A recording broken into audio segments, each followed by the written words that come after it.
नमस्कार दोस्तों, आज के इस क्लास में हम भारत के संविधान में भारत का नियंत्रक एवं महालेखा परीक्षक, जिसे इंग्लिश में कहा जाता है कंट्रोलर एंड ऑडिटर जनरल, ठीक है, इसके बारे में पढ़ने वाले हैं। कंट्रोलर एंड ऑडिटर जनरल को शॉर्ट फॉर्म में कैग कहा जाता है। आई होप आपने इसका नाम सुन रखा होगा, ठीक है। तो आज की इस क्लास में हम कैग के बारे में पढ़ने वाले हैं, ठीक है। तो चलिए अब क्लास को स्टार्ट करते हैं। तो देखो, कैग के बारे में भारत के संविधान में आर्टिकल 148, 149, 150 और 151 इतने आर्टिकल्स में कैग के बारे में दिया गया है, ठीक है।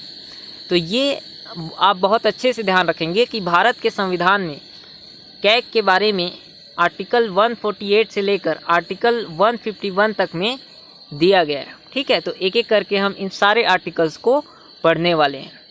तो चलिए अब आर्टिकल 148 से स्टार्ट करते हैं। तो भारत के संविधान का आर्टिकल 148।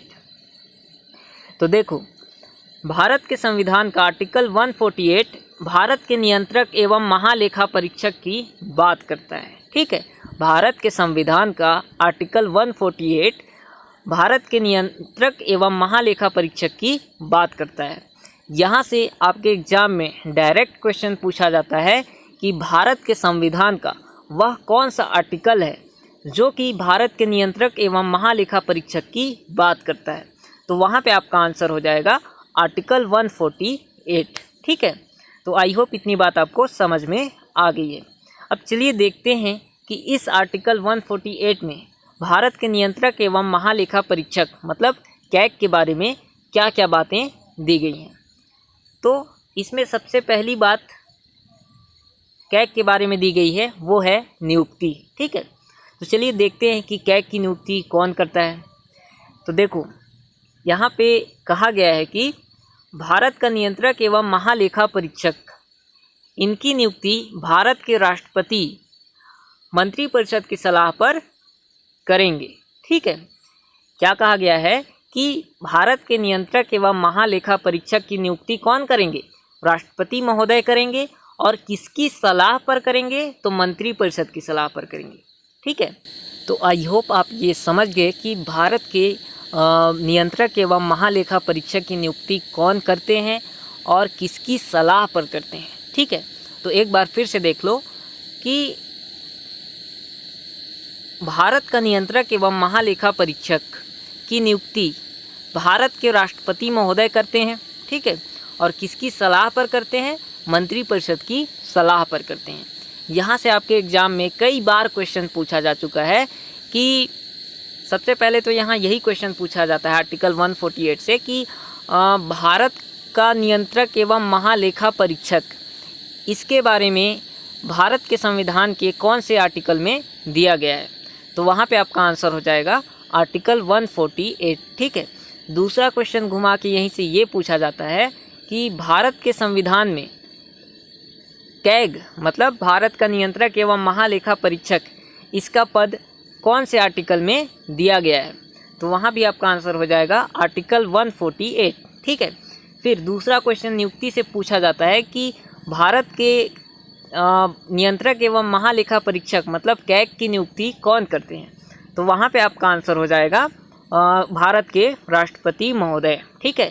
फिर दूसरा क्वेश्चन यहाँ से ये पूछा जाता है कि भारत के राष्ट्रपति महोदय भारत के कैग की नियुक्ति किसकी सलाह पर करते हैं? तो वहाँ पे आपका आंसर हो जाएगा मंत्रिपरिषद की सलाह पर। तो आई होप अभी तक इतनी बातें मैंने आपको बताई आर्टिकल 148 के बारे में आपको अच्छे से समझ में आ गई होंगी, ठीक है। तो चलिए अब आगे बढ़ते हैं। अब इसमें दूसरी बात भारत के नियंत्रक एवं महालेखा परीक्षक के बारे में जो दी गई है वो है योग्यता, ठीक है। कि भारत का नियंत्रक एवं महालेखा परीक्षक मतलब कैग बनने के लिए योग्यता क्या है? तो देखो, भारतीय संविधान के किसी भी अनुच्छेद में कैग के योग्यता संबंध में, ठीक है, कैग के योग्यता के संबंध में कुछ भी उल्लेखित नहीं है, ठीक है।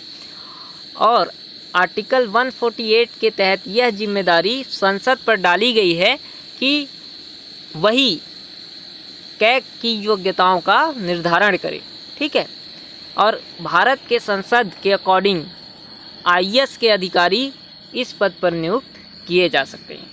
ठीक है, तो आई होप ये बात आपको योग्यता से संबंधित समझ में आई होगी। एक बार फिर से समझो, इसमें इतना कहा गया है कि भारतीय संविधान के किसी भी अनुच्छेद में, ठीक है, भारतीय संविधान के किसी भी अनुच्छेद में, किसी भी आर्टिकल में कैग के योग्यता संबंधी कि कैग बनने के लिए योग्यता क्या होगी, ये भारत के संविधान के किसी भी आर्टिकल में नहीं दिया गया है। ठीक है, और क्या कहा गया है तो आर्टिकल 148 के तहत यह जिम्मेदारी संसद पर डाली गई है। ठीक है, यह जिम्मेदारी आर्टिकल 148 के तहत संसद को दी गई है कि वही उनकी योग्यताओं का निर्धारण करे। इसीलिए भारत के संसद ने निर्धारण किया और क्या किया कि IAS के अधिकारी, ठीक है, मतलब जो IAS अधिकारी हैं वो इस पद पर नियुक्त किए जाते हैं। ठीक है, तो आई होप ये बात आप समझ गए होंगे। तो अगर आपके एग्जाम में क्वेश्चन आए कि भारत के कैग के योग्यता संबंधी जो बात है वो भारत के संविधान के कौन से आर्टिकल में दी गई है, तो वहाँ पे आपका आंसर हो जाएगा किसी आर्टिकल में नहीं दी गई है। ठीक है, ये जिम्मेदारी संसद पे छोड़ी गई थी और संसद ने क्या योग्यता निर्धारण किया है, संसद ने ये योग्यता निर्धारित किया है कि IAS के अधिकारी कैग के पद पर नियुक्त किए जा सकते हैं। ठीक है, तो आई होप योग्यता संबंधी बात आपको अच्छे से समझ में आ गई होगी। अब चलिए आगे बढ़ते हैं। फिर इसमें शपथ के बारे में दिया गया है। ठीक है, कैग के शपथ के बारे में दिया गया है कि कैग को शपथ कौन दिलाएंगे। तो देखो, कैग को शपथ भारत के राष्ट्रपति दिलाते हैं। ठीक है, क्या कहा गया है कि कैग को शपथ भारत के राष्ट्रपति महोदय दिलाते हैं। कैग अनुसूची 3 के अनुसार संविधान के प्रति निष्ठा की शपथ लेते हैं। ठीक है, तो आई होप इतनी बात भी आपको समझ में आ गई होगी। तो यहाँ से आपके एग्जाम में डायरेक्ट क्वेश्चन पूछा जाता है कि भारत के कैग को शपथ कौन दिलाते हैं। ठीक है, तो वहाँ पे आपका आंसर हो जाएगा राष्ट्रपति महोदय। ठीक है, चलिए अब आगे बढ़ते हैं। फिर बात करते हैं कार्यकाल के बारे में। तो देखो, कार्यकाल के संबंध में भारतीय संविधान में कुछ भी नहीं लिखा गया है। ठीक है, भारत के कैग मतलब भारत के नियंत्रक एवं महालेखा परीक्षक के बारे में जो कार्यकाल है, उनका जो कार्यकाल है उसके बारे में भारत के संविधान में कुछ भी नहीं लिखा गया है। ठीक है, इसमें सिर्फ इतना ही कहा गया है कि उनके कार्यकाल का निर्धारण संसद द्वारा किया जाएगा।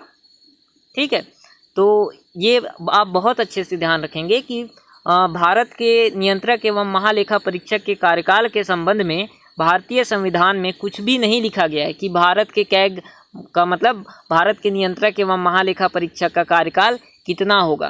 ठीक है, इसमें सिर्फ इतना लिख दिया गया है कि कि उनके कार्यकाल का निर्धारण संसद द्वारा किया जाएगा और संसद ने कैग का जो कार्यकाल निर्धारित किया है वो कितना किया है, 6 वर्ष निर्धारित किया गया है। ठीक है, संसद के द्वारा भारत के नियंत्रक एवं महालेखा परीक्षक का कार्यकाल कितना वर्ष निर्धारित किया गया है, 6 वर्ष निर्धारित किया गया है।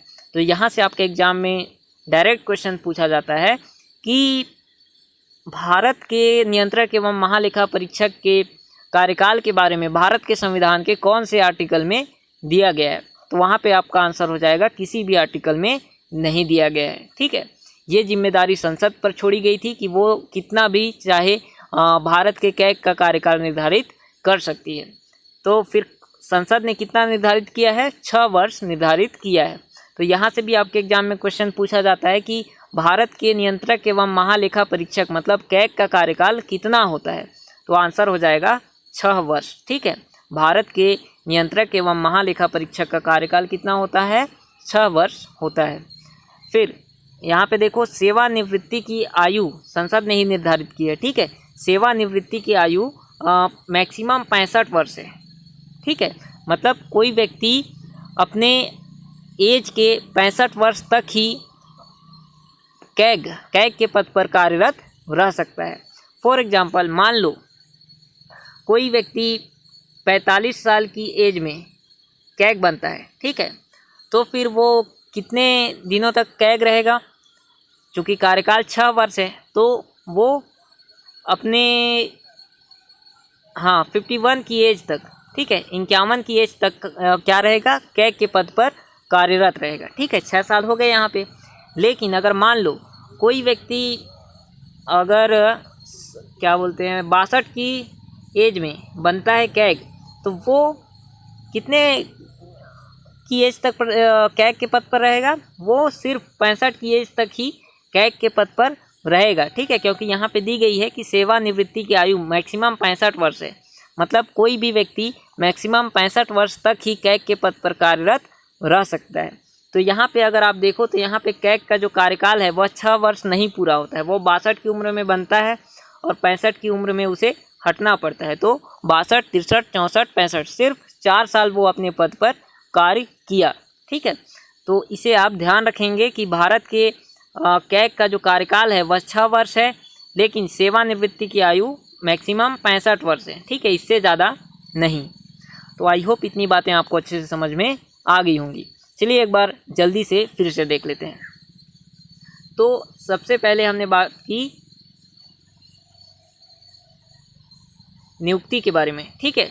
तो नियुक्ति के बारे में मैंने आपको बताया कि भारत के नियंत्रक एवं महालेखा परीक्षक की नियुक्ति भारत के राष्ट्रपति महोदय करते हैं और मंत्रिपरिषद की सलाह पर करते हैं। फिर मैंने आपको बताया कि योग्यता, ठीक है, ये दूसरे नंबर पे आ जाएगा योग्यता।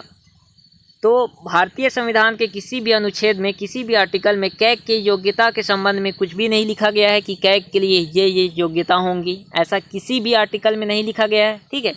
आर्टिकल 148 के तहत यह जिम्मेदारी संसद को दी गई है कि वही भारत के नियंत्रक एवं महालेखा परीक्षक के लिए योग्यता का निर्धारण करें, ठीक है। और भारत के संसद के अकॉर्डिंग आईएएस के अधिकारी, मतलब जो आईएएस अधिकारी होंगे वो इस पद पर नियुक्त किए जाते हैं, ठीक है। तो इतनी बात आप ध्यान रखेंगे। फिर तीसरे नंबर पे हमने बात किया शपथ के बारे में, कैग के शपथ के बारे में। तो मैंने आपको बताया कि कैग को भारत के राष्ट्रपति महोदय शपथ दिलाते हैं, ठीक है। कैग को भारत के राष्ट्रपति महोदय शपथ दिलाते हैं और कैग अनुसूची 3 के अनुसार संविधान के प्रति निष्ठा की शपथ लेते हैं, ठीक है। फिर हमने बात किया कार्यकाल के बारे में, ठीक है। किसके कार्यकाल के बारे में? कैग के कार्यकाल के बारे में। तो मैंने आपको बताया कि कैग के कार्यकाल के बारे में भी भारतीय संविधान में कुछ नहीं लिखा गया है, ठीक है, कि कैग का कार्यकाल 6 वर्ष होगा, 5 वर्ष होगा, 4 वर्ष होगा, कितना वर्ष होगा, ऐसा किसी भी आर्टिकल में भारत के संविधान में नहीं लिखा गया है। यहाँ पे सिर्फ इतना लिख दिया गया है कि उनके जो कार्यकाल का निर्धारण है वो संसद द्वारा किया जाएगा और संसद ने कैग का कार्यकाल कितना निर्धारित किया है? 6 वर्ष निर्धारित किया है, ठीक है। और सेवानिवृत्ति की आयु संसद ने कितना निर्धारित किया है? मैक्सिमम 65 वर्ष, ठीक है। मतलब कोई व्यक्ति मैक्सिमम 65 वर्ष तक ही कैग के पद पर कार्यरत रह सकता है, ठीक है। तो आई होप इतनी बातें कैग के बारे में आपको अच्छे से समझ में आ गई होंगी। चलिए अब आगे बढ़ते हैं फिर। तो ये था आज का हमारा आर्टिकल 148। आई होप आपको ये आर्टिकल 148 बहुत अच्छे से समझ में आ गया होगा। तो मिलते हैं अगले क्लास में अगले आर्टिकल 149 के साथ। तब तक के लिए धन्यवाद। और हाँ, वीडियो को लाइक ज़रूर करें और अपने दोस्तों के साथ भी इसे शेयर करें यार। चैनल को सब्सक्राइब अगर नहीं किया है तो सब्सक्राइब ज़रूर कर लें। तो चलिए मिलते हैं फिर।